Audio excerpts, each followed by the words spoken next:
Hi everyone, this is Coach Oscar, and I want to believe that you are doing well, that you are good. Whichever part of the world you are joining and you are watching me from, I trust that you are fine.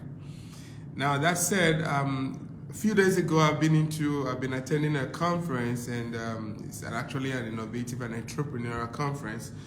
And then I'm witnessing a surge. When I say surge, a surge of entrepreneurs, solopreneurs. So today I decided to say, you know what?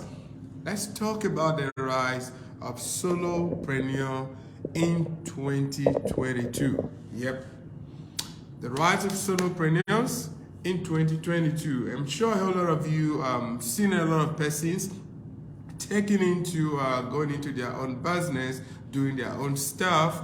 I know quite a few who've left their job, and today they're running their own stuff.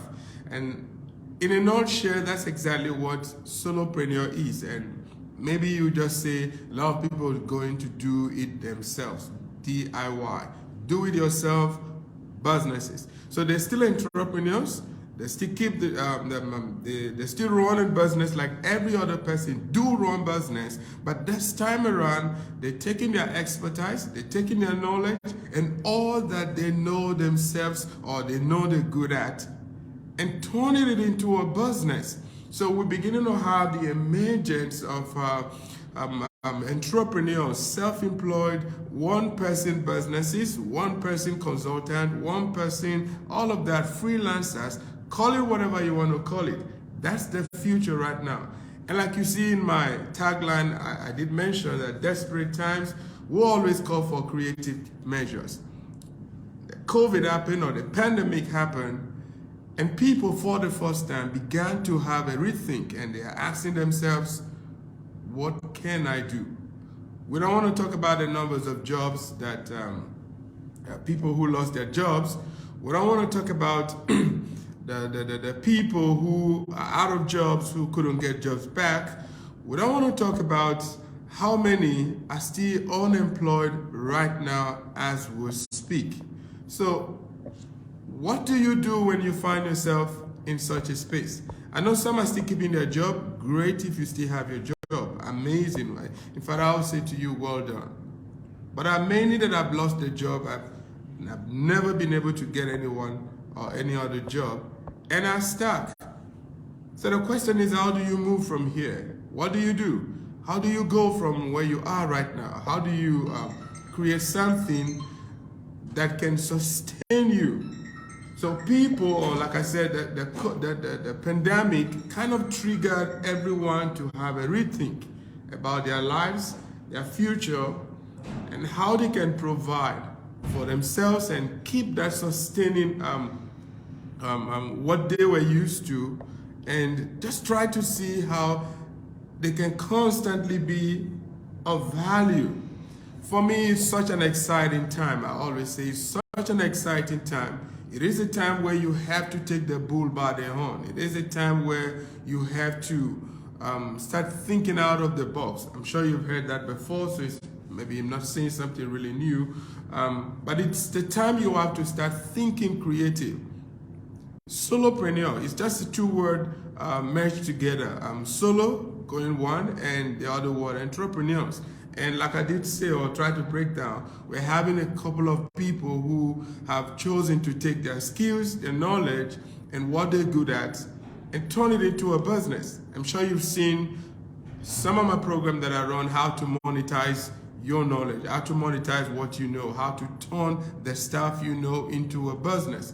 But I'm just going to break this down into three things, or my three beliefs around what I, excuse me, what I call solopreneurs. The most important fundamentals that you need to pay attention to if you are going solo. Probably you're still in a job. In fact, I asked in the conference that I attended, I asked a lot of people, are you still keeping your job? This is not to say you should quit your job, but this is the time you have to start thinking. There are people that I've met that have been on a job for 10 years, 15 years. That's so loyal. I respect them for that. But it's time to start having a rethink. What if we have another pandemic? What if something else that disrupt the norm like you used to happen, how and where do you go from here? So I have three things, or my top three mantras for solopreneurs as people who run business themselves. One, start something that you're truly good at. A lot of people will say, do something that you are passionate about. Whatever it is, if you already have an idea, it will not take you long for you to be able to convert that and find ways to monetize it. So principle or step number one is start with something that you're already good at. Number two, have a broad plan. Just like I will always share, if you were to start off as an entrepreneur, I will never shy away from saying make sure you have at least a good fat account. Why do I say this? Because there's nothing that is guaranteed, especially if you are in business. Nothing is guaranteed. There are some who launched and they hit it and poof, they're flying. And there are those who launch and it takes them quite some time before they break even and then start talking about the profit. So I think it's more wisdom for you to at least be able to have maybe a little can keep you for 3 months, 6 months, depending on your power, Malachi power. But at least have a broad plan. Don't just jump and without a budget. I think it's just going to add more pressure on you in terms of, oh, it's not working. You want to throw in the towel. You want to quit. You want to go look for another job. Before you do this, make sure you cross your T's and you do all the dots, especially when it comes to finances. Now, what is the third thing I want to give to you here? You must be able to network. So when you launched in as a solopreneur, get ready and this is not a space where you just wait people come to you and bring business to you. Learn to network. You will have to ask people things that you don't know. You don't have to be shy about this. For me, it's wisdom, and in fact, it's a show of strength. If you can actually open up and ask people, can you show me XYZ? Can you tell me XYZ? How do I go about this? Than for you to go all alone. You might be good at let's say the ideas, you're good at that. You're good at running the business, at the sales. What about the finances? Who does your book? And all of that. So you have to be able to network, build what I call relational capital. You can always monetize, or not only about monetizing relational capital, but at least you can always have people to run to that could help you to grow. Having said these three things, don't forget the first one that I said is you have to actually begin with or start with something that you are passionate about. Begin with something that really truly resonates with you. And then have at least a good savings. And point number three, be ready to build networks, relationship, ask questions, meet people, talk to people, and that. Okay, now that I've said this, or I laid this foundation, what and how can you become a solopreneur? Now, when we talk about becoming a solopreneur, what exactly is this? I've already explained. Just two words merged together. Solo and entrepreneur. So you now have solopreneur. For a nutshell, I will always say do it yourself, DIY, kind or type of business person. So you are there to do it yourself. But what are the types of businesses one can actually consider, or you look at, you can say that I would like to do? There are a whole couple of things. That's why this industry kind of boom. And in fact, it didn't just start with the pandemic. When I was doing my research, I found out that people were already thinking of solopreneurs as far back as 2003. So it's taken a while, some decade right now. But I think the COVID or the pandemic kind of gave it that amplifier, made it to kind of catalyze, and everyone just thinking on how can I go from here? How do I do things myself? There were moms, there were parents at home, and people just wanted to find a way to meet ends meet or start up something they like and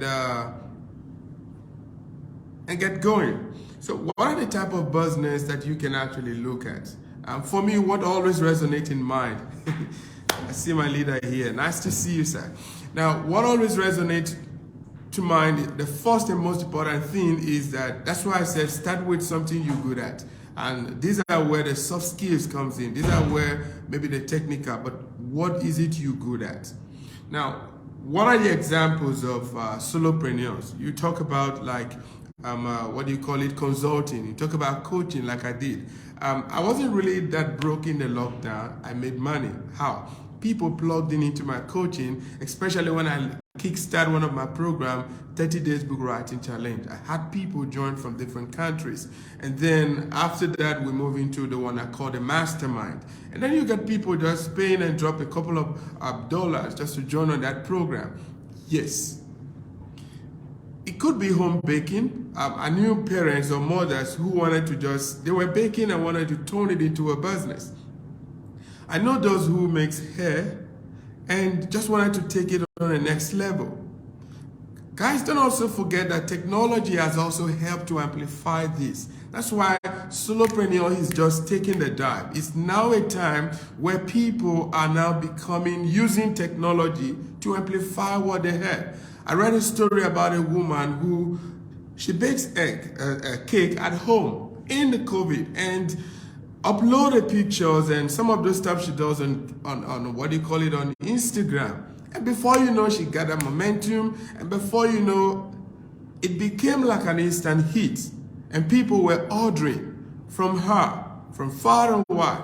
So technology has also become a very necessary tool that have helped, what do you call it, solopreneurs to be on the rise right now. We've seen influencers. Now people pay people to just talk about their brand. Influencers, monetizing.